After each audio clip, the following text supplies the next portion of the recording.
ఎల్లవేళలందు నీదు నామమే ఉల్లములో సదా హాయిగా మేలవతారి దీనాధారి నిన్నే శరణి వేడితి కోరి ఎల్లవేళలందు నీదు నామమే ఉల్లములో సదా హాయిగా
अवतार అవతార్ మెహర్ బాబా की జై.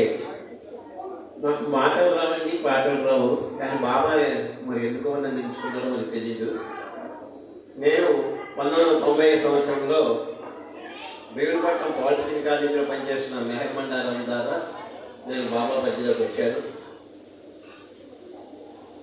1990లో వచ్చిన 2007లో మరి బాబా నేను ఇన్స్ట్రుమెంట్గా ఎందుకు అనుకున్నాడు కానీ 2007లో రేవతిలో నాకైతే సెంటర్ నిర్మాణం చేయించాడు. ఇప్పుడు 16 సహవాస కార్యక్రమాలు జరుపుకున్నాం. మరి ఎందుకు చేశారో ఏం చేశారో అనేది నాకు తెలియదు. ఇప్పటికీ నాకు అంతుపట్టడం లేదు. వన్ మ్యాన్ ఆర్మీతోనే వెళ్తున్నది. అది నా స్వాగతం. అయితే ఈరోజు ఎందుకో మాట్లాడాలని పుస్తకాలు ఏవో చిన్న చిన్న పుస్తకాలు దొరుకుతున్నాను, మాట్లాడాలని అనిపించింది. ఒక చిన్న టాపిక్ తీసుకుని మీ ముందు ఉంచుతున్నాను. అందులో ఏమైనా తప్పులుంటే క్షమించి ఆస్వాదిస్తారని మరి కోరుచున్నాం. కథాంశంలోకి వస్తే ఈరోజు రుస్తం పలాల్జీ అనే అతను మనందరికీ బాగా సుపరిచితుడు. ఆయన మెహరాజాద్లో మండలహాట్లో కూర్చుంటుండగా ఏరిచ్ గారు వచ్చి మీరు బాబా పరిధిలోకి ఏ విధంగా వచ్చారు అని ఏరిచ్ గారు ముస్లింని అడిగితే అప్పుడు ఆయన తన స్వగతాన్ని చెప్పాడు. అసలు రుస్తం అన్నతను భగవంతుడు లేడు అని గట్టిగా చెప్పిన వ్యక్తి. అలాంటి వ్యక్తి ఇంజనీరింగ్ చదువుతున్న రోజుల్లో దాదా చాంజీ అనే స్నేహితుడి దగ్గరికి పుస్తకాల కోసమని అతని దగ్గరికి వెళ్తూ వస్తూ ఉండేవాడు.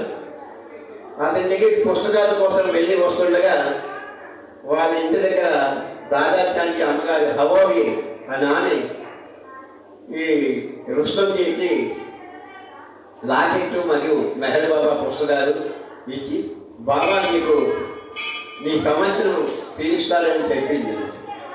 అప్పుడు ఈ రుస్తంజీ అనుకుంటారు, అబ్బో ఈయన ఒక బాబావా, ఇంతమంది బాబాలు ఉంటుంటే ఇతను ఒక బాబా అని అనుకుంటూ ఆయన ఇచ్చిన పుస్తకాలు అవి తీసుకుని వెళ్తుండేవారు. అయితే ఈ కార్యక్రమం ఇలా జరుగుతుంటే ప్రతినిత్యం కూడా ఆయన పుస్తకాలు తీసుకోవడానికి వెళ్ళడం, ఆయనకి పుస్తకాలు ఇస్తున్నాం. ఆ పుస్తకాలు తీసుకెళ్ళి పైన ఎక్కడో పెట్టేసేవాడు కానీ చదవలేదు. ఒకరోజు అతనికి బాబా పుస్తకాలు పేజీలు తయారు వేస్తుంటే బాబా యొక్క సూక్తులు అవి ఆయనకి తెలిసి బాబా యొక్క ఎంత విషయ పరిజ్ఞానం ఉందా అని చూసి ఆయన ఆ రోజు నుంచి ఆ బాబా పుస్తకాలను జాగ్రత్త పరుస్తూ ఆ రోజు నుంచి ఆయన బాబా ప్రయాణాన్ని సాగించాడు. అప్పుడు ఏరించి మండల హాల్లో ఉన్న సభికులందరినీ పిలిపించి చూసి ఈ రుస్తంజీ బాబా పరిధిలోకి రావడానికి కారణం హవాబా లేక మెహర్ బాబా అని అన్నారు. అంటే హవాబాబే ఈ రుస్తంజీకి మెహర్ బాబాని పరిచయం చేసింది కాబట్టి హవాబే గొప్ప అనేసి సభికులందరూ చెప్పారు. కానీ ఏరిస్ గారు మాత్రం అలా కాదు, మెహర్ బాబావే గొప్ప. మెహర్ బాబా హవాబాని ఒక ఇన్స్ట్రుమెంట్గా ఉపయోగించుకొని రుస్తంజీని బాబా పరిధిలోకి తీసుకొచ్చారని ఆవిడ చెప్తుంది. సభ్యులందరూ అలాగా ఆశ్చర్యశక్తిగా అలా కూర్చుంటుండగా అయితే మీకు నిన్న చిన్న కథ చెప్తానని మళ్ళీ ఏరిచి చెప్పడం ఆరంభించాడు. ఒక పోస్ట్ మ్యాన్ వచ్చి ఒక మనీ ఆర్డర్ తీసుకొచ్చి మీకు ఇస్తాడు. ఆ మనీ ఆర్డర్ మీకు ఇచ్చినప్పుడు మీకు మనీ ఆర్డర్ ఇచ్చిన పోస్ట్ మ్యాన్ గొప్ప లేకపోతే మనీ ఆర్డర్ పంపిన వ్యక్తి గొప్ప అని చెప్పినప్పుడు మనీ ఆర్డర్ ఇచ్చిన వ్యక్తి గొప్ప అని మళ్ళీ చెప్తూ, అలాగే హవాబా ఒక ఇన్స్ట్రుమెంట్గా ఉపయోగించుకున్నారు కాబట్టి అక్కడ మెహర్ బాబా గొప్ప, ఇక్కడ మనీ ఆర్డర్ పంపించిన వ్యక్తి గొప్ప అనేసి తెలియజేస్తూ ఆ రోజు నుంచి రుస్తం బాబా కార్యక్రమంలో చురుగ్గా పాల్గొంటున్నారు. అవతార్ మెహర్ బాబాకి జై.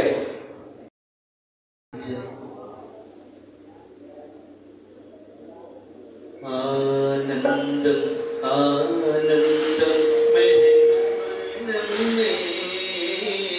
ఆధారం ఆరాధ్యం అతని రూపం ఆనందం ఆనందం మెహర్ స్మరణ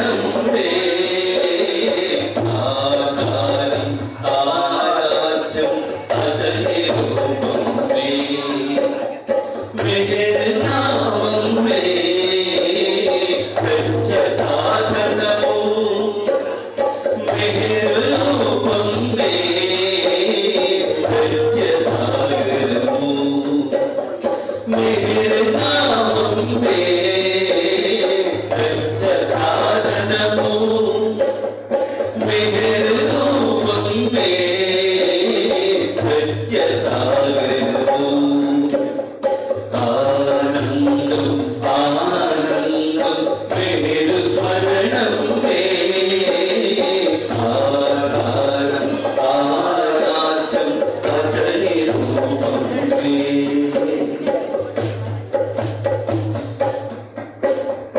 నామములలో శ్రేష్టము మేరు నామ స్మరణము రూప సౌందర్యములలో మేరు రూపమి వేద్యము నామములలో శ్రేష్టము మేరు నామ స్మరణము రూప సౌందర్యములలో మేరు రూప నివేదము యుగవతారుడు మెహరు బాబా వేల్పులగీల వేలుపు రాముడన్నా కృష్ణుడన్నా బదులు పలుకును మెహరుడే యుగవతారుడు మెహరు బాబా వేల్పులగీల వేలుపు రాముడన్నా కృష్ణుడన్నా బదులు పలుకును మెహరుడే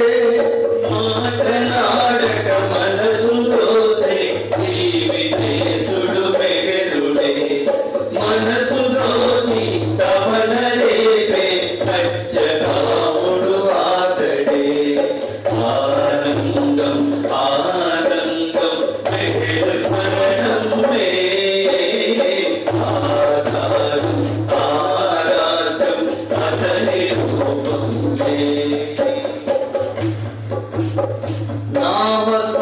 నామస్మరణాంతర్యము నామరహితుని ధ్యానము రూపరహితుని సేవనం రూపరహితుని సేగము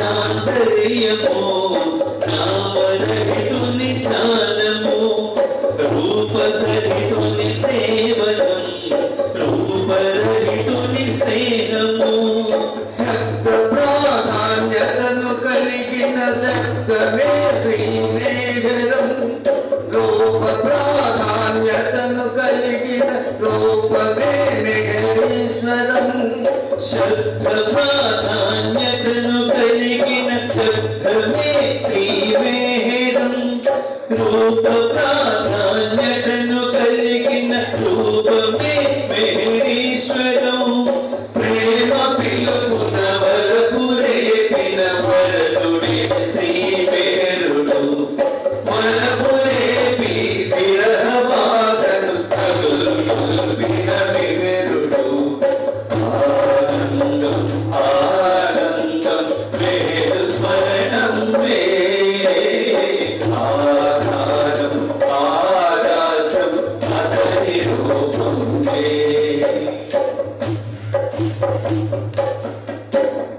ప్రేమమయము నామము మేర బాబా నామము దివ్య తేజో సహితము మేరు దేవుని రూపము ప్రేమమయము నామము మెహరు బాబా నామము దివ్య తేజో సహితము మెహరు దేవుని రూపము అల్పులైన అధికులైన స్మరణ చేయగ అర్హులే ఆర్తులైన అంధులైన ప్రభుని చూడగ యోగ్యులే అల్పులైన అధికులైన స్మరణ చేయగా అర్హులే ఆతులైన అంధులైన ప్రభుని చూడగ యోగ్యులే నిర్నిబంధము మేరు స్మరణము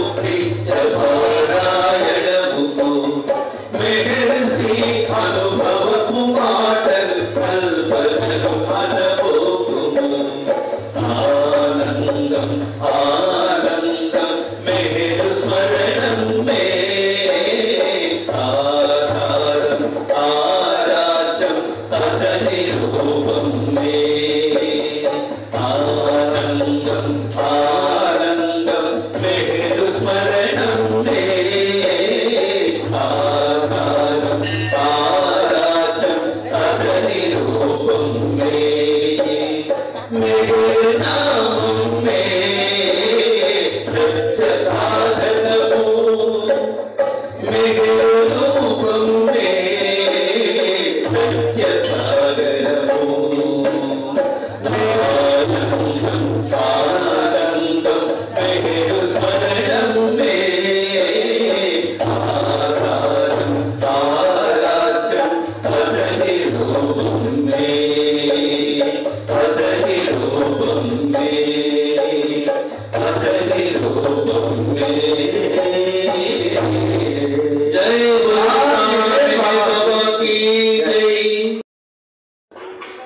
మెహర్ బాబా కార్యక్రమాలు సహవాసులు అవన్నీ బాబా ఇచ్చ ప్రకారమే జరుగుతుంటాయి, అందరికీ తెలుసు. దాని ముఖ్య ఉద్దేశం అంటే బాబా నామ వ్యాప్తి ప్రపంచం అంతా ప్రతి అడుగు ప్రతి క్షణం అందరికీ వినిపించి అందరూ బాబా నామాన్ని కొలవడానికి మనకు అవకాశం ఇచ్చారు. కాబట్టి మనం అందరం కలిసి ఆ కార్యక్రమాలు చేయడానికి డిస్టర్బెన్స్ లేకుండా వెళ్తే బాగుంటుంది. ఒకటి, బాబా మనకి ఎంత అవకాశం ఇచ్చారంటే బాబా లిటరేచర్ అంతా పలక మీద ఇచ్చి ఇలా లెటర్స్ అన్ని ఇలా చేతులతో కొట్టి స్పీడ్గా ఈరుచిగా చెప్పించి మన అందరికీ మౌనంగానే అందరికీ తెలియదు. అదేవిధంగా ఈ రోజుకి మనకు అందుబాటులోని సెల్లులోని మెసేజ్లు పెట్టుకొని ఈ రకంగా వ్యాప్తి చేసుకోవడానికి, లేకపోతే మనం బాబా కార్యక్రమం చెప్పడానికి బాబా ముందు చేసి చూపెట్టారు కాబట్టి దాని ప్రకారం ఇది అవుతుంది. ముఖ్య ఉద్దేశం ఇంకోటి చెప్తున్నాను. ఈరోజు ఈ కార్యక్రమం సరస్వతి వర్ణాన్ని తన జీవితాన్ని తన వేరే పెట్టుకొని కేవలం బాబా గురించి రాయగడలో ఒక మనిషిగా 8 సంవత్సరాలు బట్టి ఏకదీక్షతో చేస్తుంది. ఆ నిజంగా మనకు ఎంతో ఆదర్శం. మనం అందరూ అనుకుంటాం ఏదో కార్యక్రమాలు చేస్తున్నాం, కాబట్టి ఆవిడ చేసినట్టు ఎవరు చేయలేకపోతారు. 1 మ్యాన్ ఆర్మీ బాబా గురించి తన పర్సనల్ జీవితాన్ని కూడా పక్కన పెట్టి బాబా గురించి సేవ చేస్తుంది.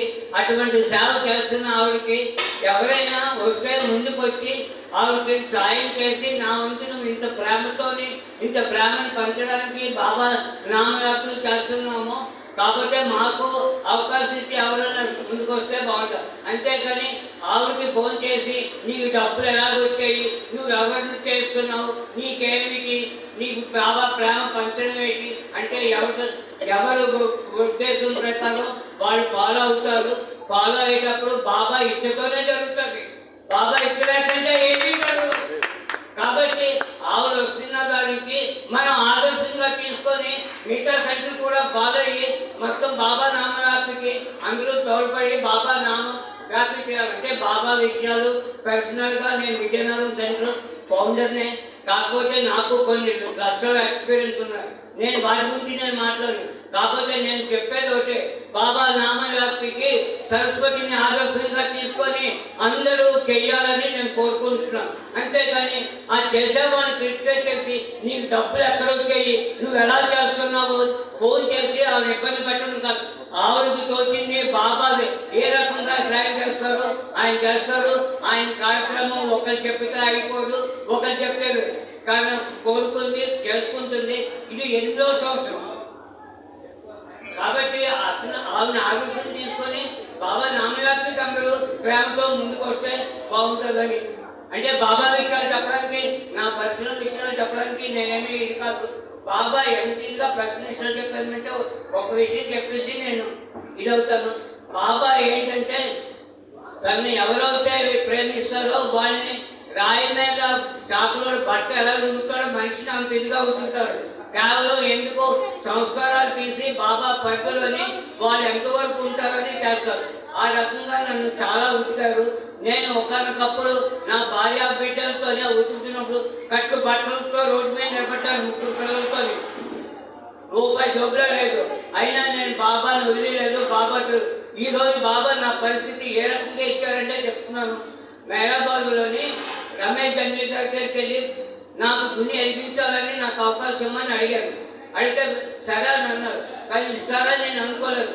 12వ తారీఖు దుని ఎదిగిస్తారు అనగానే 9వ తారీఖు నుంచి నాకు ఫోన్ చేసి చెప్పారు రమేష్ గంజీ గారు నీకు తిన్నాను నీకు దుని ఎదిగించడానికి ఛాన్స్ ఇచ్చానని. అంటే 9వ తారీఖు అంటే 12వ తారీఖు నేను ఎలా జరుగుతానో రిజర్వేషన్ ఎలా చేయించుకుంటాను అని అనుకున్నాను. మా చిన్నబ్బాయి నా దగ్గరకు వచ్చి నాన్న నువ్వు దేని గురించి ఇది అవుతున్నట్టే దుని ఎదగడానికి ఛాన్స్ వచ్చింది ఎలా వెళ్తాను అంటే దానికి నువ్వు ఎందుకు వర్రీ అవుతావు అని అన్నాడు. వెంటనే వాడు ఏం చేశాడు తెలుసండి, అప్ అండ్ డౌన్ ఫ్లైట్ టికెట్లు 1 డే బిఫోర్ తెలిసి మొత్తం ఫ్యామిలీని తీసుకొని 1 రోజులో ₹1,00,000 ఖర్చు పెట్టాడు. నేను ఆ రోజు అది కూడా అనిపించాను, ఈ రోజు ఎలా అనిపిస్తున్నాను. నువ్వు ఎక్కడ బాబా కార్యక్రమాలకు వెళ్తే నువ్వు వెళ్ళు, నీ కారు కూడా కొనిసిచ్చాడు, నా కారు కూడా కొనిసిచ్చాడు. ఎక్కడికైనా నేను కారు మీద వెళ్తాను. కాకపోతే ఈ ట్రిప్ నేను కారు మీద రాలేకపోయాను. డ్రైవర్ నాకు ఇబ్బంది పెట్టాడు కాబట్టి నేను రాలేకపోయాను. అవతార్ మే బాబాకి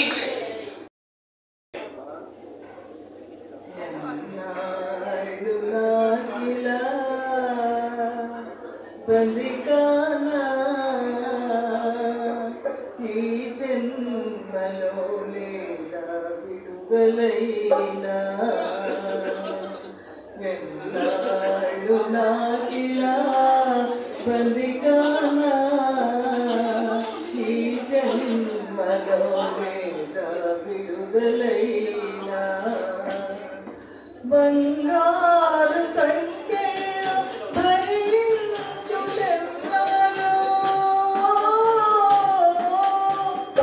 బంగారు సంఖ్యలో భరించుటెన్నాలో ఈ పిచ్చి వైద్యశాల మనుగడింకెన్నాడు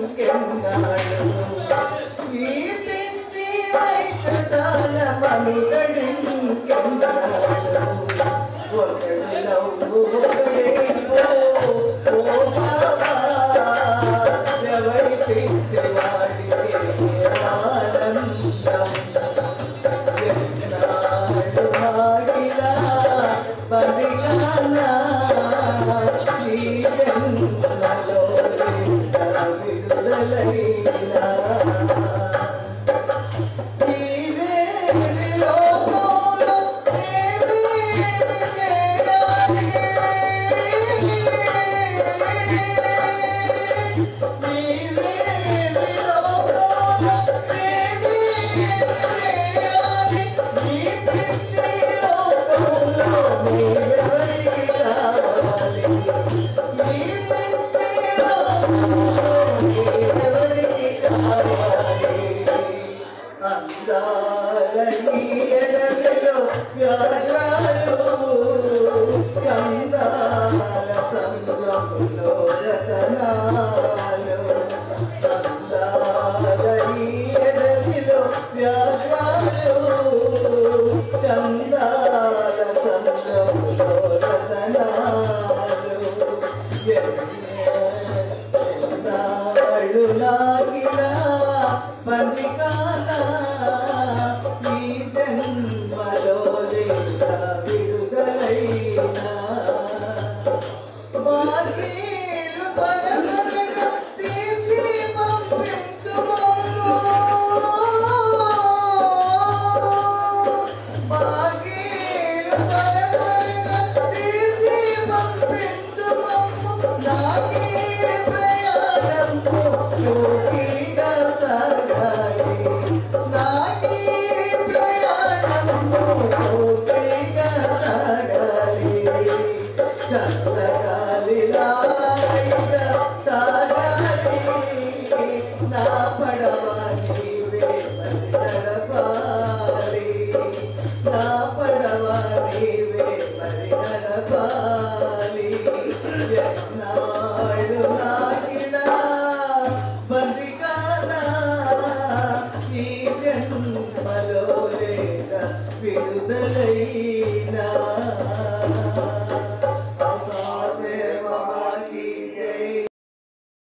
मेहर बाबा की जय अवतार मेहर बाबा की जय మెహర్ బాబా భగవంతుడు ఆ రోజుల్లో మెహర్ బాబా మద్రాసు నగరానికి సంపత్ అయ్యంగారింటికి వెళ్ళారు వారి ఆహ్వానంగా వెళితే ఒకరు ఆ రోజు మరుసనాడు బాబా గారు నేను మార్నింగ్ వాక్ వెళ్తాను అనేసి తన శిష్యులకు చెప్పారు ఈర్చి గారు ఓకే బాబా అన్న మార్నింగ్ వాక్ వెళ్తుంటే ఆ అయ్యంగారి తాలూకా ఫ్యామిలీ ఉన్నారు ఆడవాళ్ళు మేము కూడా వస్తాం బాబా అని బాబా వద్ద పర్మిషన్ ఓకే రండి అన్న మరి సంపత్ అయ్యంగారు అంటే నిష్ఠాగరిష్ఠులైనటువంటి బ్రాహ్మణుడు బ్రాహ్మణ జాతిలో ఉన్నతోన్నతమైనటువంటి స్థితి అందులో జడ్జి గారు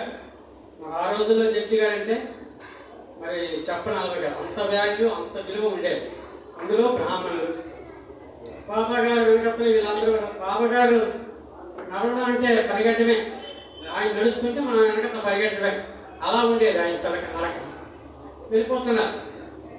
వెళ్ళిపోతుంటే మా మెయిన్ రోడ్లు అంటే వస్తారు కదా అని అనుకున్నారు కానీ బాబా గారు ఏం చేస్తారంటే ఆ ఊరి చివరి ఉన్నటువంటి హరిజన వారం మురికి వారం మురికి వాళ్ళంటే అక్కడే అన్నీ ఉంటాయి, అక్కడే పందులు, అక్కడే పశువులు, అక్కడే ఇది. అందులో హరిజన వాళ్ళంటే మహా దరిద్రంగా ఉంటుంది అన్నమాట. అటువైపు తిరగెళ్ళి అటువైపు వెళ్ళిపోతారు. వీళ్ళందరూ కూడా ఇదేంటి బాబా అటు వెళ్ళిపోతున్నారు, అది అంత వెళ్ళలేం బాబా, అక్కడ రూట్లు బాగోదు, అంత వాసన, అంత నేషనల్, అంత హరిజనులు ఉంటారు అని వీళ్ళు అనుకున్నారు. ఎవరు అనలేదు బాబాతో. అయినా సరే బాబాకి ఏం చెప్పలేదు, బాబా నడుచుకుంటూ వెళ్ళిపోతారు. వెళ్ళిపోయేసరికి కదా మరి ఆ రోజుల్లో పెద్దవాళ్ళు వస్తే అక్కడ ఉన్నటువంటి హరిజన వాళ్ళు, ఆడవాళ్ళు, మగవాళ్ళు చూస్తే అమ్మో మన ఈదులోకి ఎవరు వచ్చేస్తారు, ఎదురు పడకూడదు అనేసి వాళ్ళందరూ ఇళ్ళల్లో దాక్కు వెళ్ళిపోతున్నారు. అంటే అలా ఉండేదన్నమాట. పెద్దవాళ్ళు వస్తే వాళ్ళ ముఖం చూడకూడదు, ఎదురు పడకూడదు, అటువంటి స్థితి ఉండేదన్నమాట. బాబా గారు వెళ్ళిపోతున్నారు, అంత కొంపే, ఎక్కడ చూసినా అంతే మురికి, అంతా వీళ్ళందరూ చూసుకున్నారు. వెళ్తున్నారు. బాబా గర్భం వెళ్ళిపోయి ఒక పూరి గుడిసె ఉంది. ఆ పూరి గుడిసె అంటే డైరెక్ట్గా వెళ్ళాం గుడిసెలోకి. బాబా గారు వంగి అందులోకి వెళ్ళాం. వెళ్ళేసరికల్లా అక్కడ వృద్ధ దంపతులు ఉన్నారు. వాళ్ళకి ఎవరో తెలియదు, వాళ్ళు ఎవరు వచ్చేస్తారు, పెద్దవాళ్ళు మన ఇది వచ్చేస్తాం కాబట్టి ఏంటి జరిగింది వీళ్ళందరూ భయపడిపోతారు. అందరూ జడ్జి గారు వచ్చేస్తాం అంటే తెలుసు కదా, మన ఆయన పెద్ద పెద్ద వాళ్ళు అందరూ వస్తారు కానీ వాళ్ళందరూ కూడా వినయముగా చేతులు కట్టుకొని చుట్టూ చేపారు. బాబా గారు గుడిసెలో జరిపారు. ఆ గుడిసెలో నా కుక్క మంచి మీద ఇద్దరు భార్య భర్తలు ఉన్నారు. గుడిసెలో ఏదైనా ఉంటే పెట్టండి అన్నారు.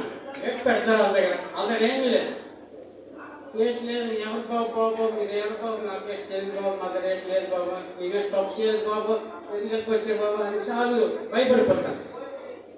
కాదు, నేను మీ ఇంటికి వచ్చాను, మీకోసం వచ్చాను, మీరు తపన చెందుతున్నారు కాబట్టి మిమ్మల్ని చూడడానికి వచ్చాను. నాకేదైనా ఆకలేస్తుంది పెట్టన్నాను. ఏంటి లేదు, లేదంటారేంటి అనేసి ఆ ఉట్టి మీద కొండలతో ఉన్నటువంటి ఏదో 10 రోజులు బట్టి తరమాని అనేవారు. అంటే పొల్లడి గెంజి, బాగా పులిసిపోయి ఉన్నటువంటి గెంజి. అదే మరి ఆ రోజుల్లో ఆహారం. బాబా వెళ్ళి ఆ పొలం తీసేసరికల్లా వీళ్ళందరూ ఆశ్చర్యం, గొప్పమని పంపు కొట్టింది. ఆ వాసనలు అందరూ వాంతులు వచ్చేస్తానే కొండ తీశారు. బాబా తీసి ఎరిచిగా అనిపిస్తుంది. తీసాడు గ్లాసులు లేవు, ఆ ఇంట్లో గ్లాసులు ఎక్కడ బాబా ఏం చేశారా పక్కనలో కలిపేసి ఇదంతా కూడా నా ప్రసాదంగా అందరికి పంచాను. బాబు ఈ కొంపల్లో మనం తాగమంటాడు బాబా అనేసి వీళ్ళందరూ కూడా బాబా ఏంటి అనలేరు, వద్దు బాబా మాకు తాగని మామగా భేటి. అలాగే స్టన్ అయిపోయాడు. ఇక ఈ రిచ్ గారు ఏం చేశాడు, ఏదో చిన్న గ్లాస్ లాగా వచ్చి పట్టండి చేతులండి తీర్థంలో తాగేసి మరి ఇంకేముందండి, అమృతము దేవతలు తాగుతారని ఏదో చరిత్ర చెప్తుంది, సినిమాలో చూస్తాం. అమృత కన్నా మహా అద్భుతమైనటువంటి రుచి. అందరూ అబ్బా గొప్ప ఇంకా ఉంటే బాగుంది అన్నట్టుగా అనిపించింది. అందరూ చప్పరించి ఆవుల్లా తాగేస్తున్నారు. చూసారా, అంటే ఆ రోజుల్లో అన్టచబిలిటీ ఈజ్ ఏ క్రైమ్ అన్నారు. మరి బాబా ఆచరించి చూపించారు, అది స్లోగన్ కాదు. అలాగా ఎంతటి పేదవారు, అదేనండి బాబా ప్రేమ, భగవత్ ప్రేమే భగవంతుడు అని. ప్రేమ ఉన్న చోట ఏకత్వమును, ఇలాంటి కులమతాలకు అతీతుడు భగవంతుడు. అటువంటి సర్వేశ్వరుడేమిటి ఆ భగవంతుడు ఆ పుణ్యం ఉన్నటువంటి ఆ ముసలి దంపతులకి తన దర్శన భాగ్యాన్ని, ఆ హరిజన వాళ్ళలో ఉన్నటువంటి వాళ్ళందరికీ కూడా దర్శన భాగ్యాన్ని ఇచ్చి వాళ్ళు ఎన్ని జన్మల నుంచి పుణ్యం చేసుకున్నారో భగవంతుణ్ణి చూడగలిగారు. అవతార్ మే హే బాబా కీ జై.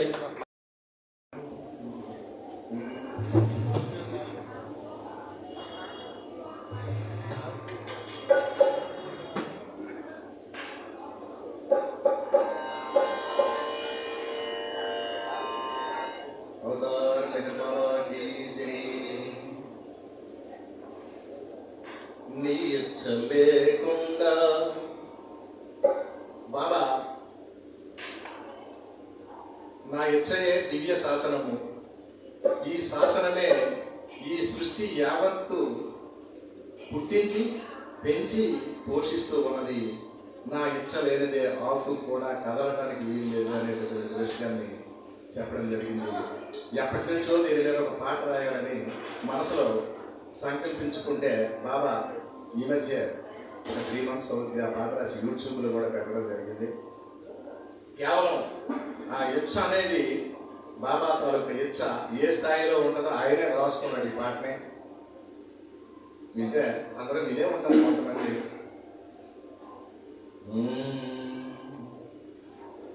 నీ ఇచ్చ లేకుండా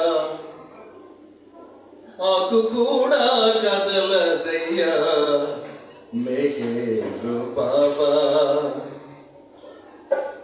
నీ ఇచ్చతో సర్వమంతయును నడిపించుచున్నావు నాథుడై బాబా.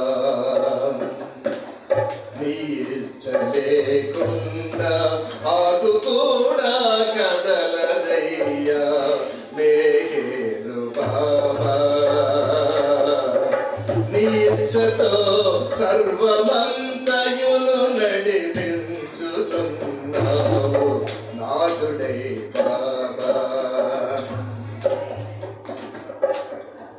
నీ ఇచ్చయే దివ్య శాసనము ఈ సృష్టినంతటిని అందముగా పెంచి పోషిస్తూ మా అందరిని అనుక్షణము కాపాడుతున్నావు.